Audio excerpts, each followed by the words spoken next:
Today we're looking at the map of the many regions of the United States. That's right, there are a ton of different regions, not just the South, the Midwest, the West, New England, and the Mid-Atlantic. There's a handful of official regions that different agencies and organizations use, and then there's a whole bunch of unofficial ones like, let's say, the Deep South. That's a region everyone knows, but it's really not an official region. We're going to take a look at as many as we can squeeze into this video with a little explanation for each, like how did it come about, what's the backstory here, things like that. Got it? Get it? Groot. Let's take a look. We're going to start off with the northeastern section of the country in what they call the Northeast and Region 1. The Northeast has two divisions. Division 1, which is called New England. Division 2, which is called the Middle Atlantic. Most people refer to it as the Mid-Atlantic. Let's start off with New England. New England is a cool area up in the northeastern US, and it's made up of 6 states: Connecticut, Maine, Massachusetts, New Hampshire, Rhode Island, and Vermont. If you're looking for it on a map, it is below Canada and above New York for the most part. It's up there in the Gulf of Maine and the Atlantic Ocean and right there where the Long Island Sound is. You have a whole bunch of other water areas that surround New England, like you got Block Island Sound, Buzzard Bay, Vineyard Sound, Cape Cod Bay, and a bunch of other little bays and sounds that, unless you're from that area, you've never heard of and probably never will again. New England is really where the country got its start. I mean, it's where the Pilgrims landed. It's where Paul Revere did his midnight run. It is filled with history, charming little towns, and a bunch of people that think they're Canadian, or at least wish they were Canadian. In the last 3 years, the New England area has become one of the most desirable places to move to, and I think a lot of it has to do with their low crime rate and quality of life scores. I mean, they've only got a couple places that have any legit crime, and that's like Hartford, Connecticut, parts of Boston, and parts of Providence.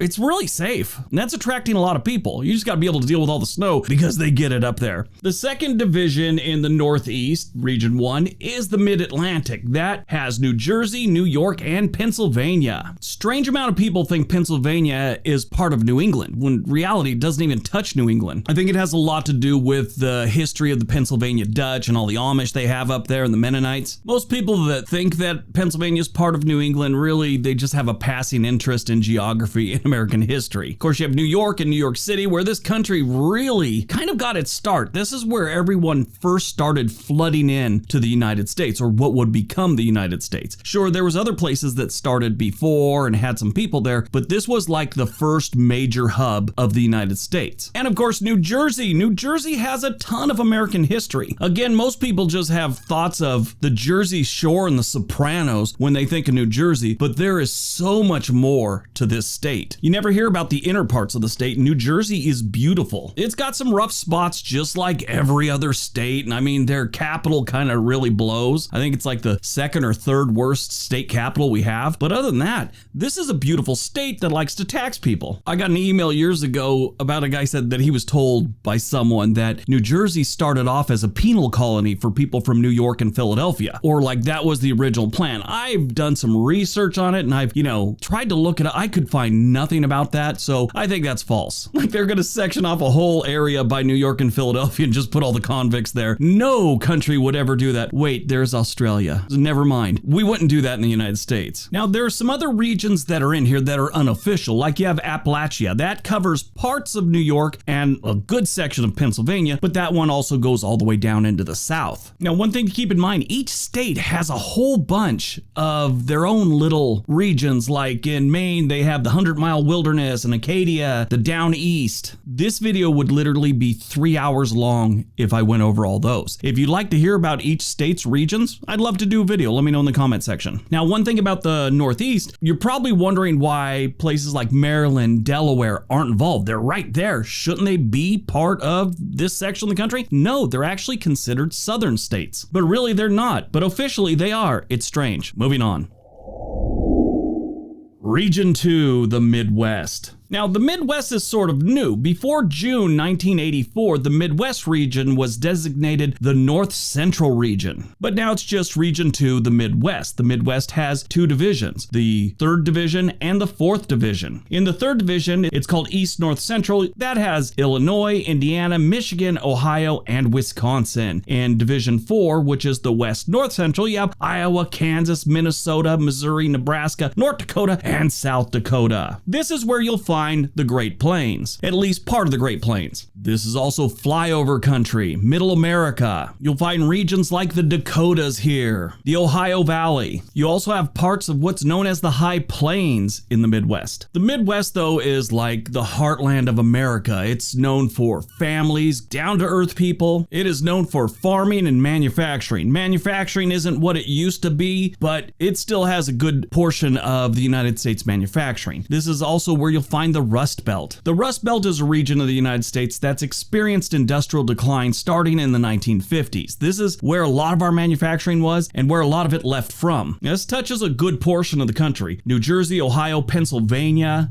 New York, Missouri, Illinois, Indiana. Some of America's greatest cities are in the Rust Belt. They're just a skeleton of what they used to be. Detroit, Michigan, Gary, Indiana, Flint, Michigan, Saginaw, Youngstown, Cleveland, Dayton, Ohio, Toledo, Ohio, South Bend, Indiana, Buffalo, New York. It's a shame when you look at this part of the country and you read about the Rust Belt and how things played out and how it is now. This is where everyone lived. If you wanted a solid job and a good lifestyle, raise a family, you moved to the area that's now known as the Rust Belt back in the day. I've also heard it called the Snow Belt, at least the upper part. Minnesota, Michigan, Wisconsin, North Dakota, South Dakota. They get some serious snow up there.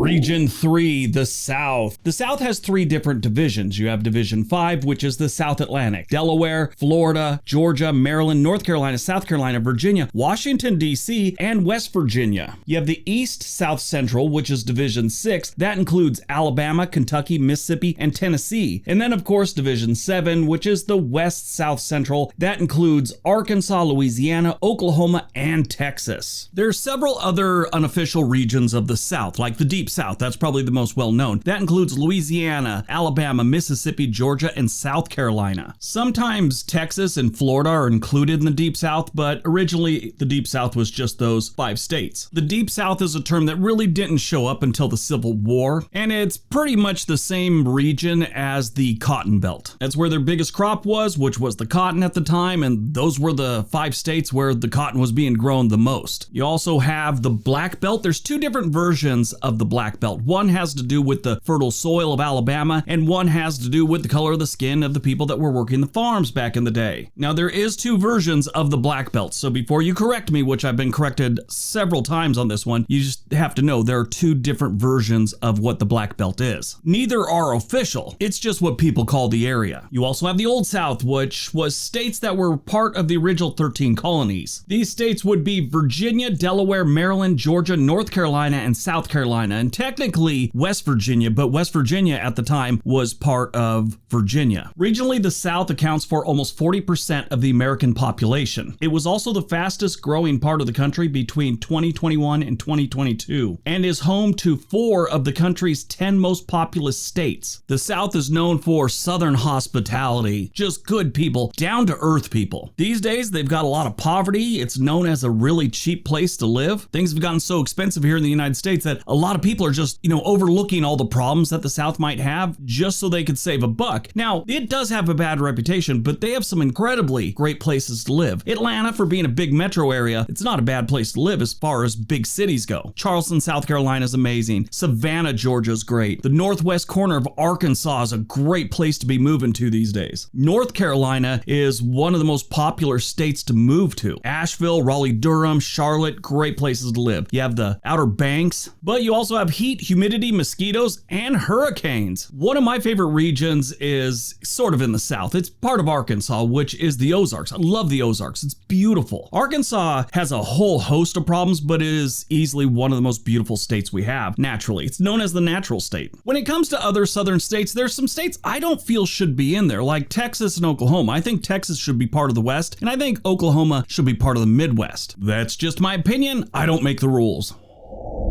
Region 4, the West. The West has 2 different divisions. Division 8, which is called the Mountain Division, which has Arizona, Colorado, Idaho, Montana, Nevada, New Mexico, Utah, and Wyoming. Then you have Division 9, which is the Pacific. The Pacific has Alaska, California, Hawaii, Oregon, and Washington. If you want to look at amazing wilderness, I think this is where you're going to find some of America's best. I mean, you have Alaska. Alaska, hands down, the most wild state we have. I mean, it's called the last frontier. You know you're living in a state that's kind of wild when they actually have a waiting list that you have to get on with the state to get roadkill moose meat. Yeah, if a moose gets hit by a car, truck, whatever, and dies, the state comes and collects it. Well, that's a lot of good meat on that moose. So they don't want people to accidentally, quote unquote, hit moose all the time and then just chop it up themselves. So the state has to collect it. And then if you're on the waiting list, you're top of the list, they tell you to come down and pick up your moose. It's a hot commodity. And if it's out of season, people want their moose meat. They started faking car accidents. You know, when you have a hotline and a waiting list for something like that, you know it's been done many, many times. You have Idaho, Montana, and Wyoming. Again, some of the most wild, beautiful land we have in this country. Oregon and Washington. The Pacific Northwest is breathtaking when you look at the trees, the rain, the rivers, the waterfalls, and the lakes. It is life-changing when you see some of these places. New Mexico, desert. I've said many times I'm not a desert type guy, but you can't deny that it's a beautiful chunk of desert there. Utah has some of our greatest national parks. Nevada has Vegas, Reno, and Area 51. California is one of the most important states in the country. Yes, it's got a bunch of problems, but that state makes so much money, it pays the way for so many other states in this country. Since Lewis and Clark first made it here, people have always headed west to change their life, to have a new life, to strike it rich. The Midwest has their Midwest charm, where it's a great place to raise a family. It's middle America.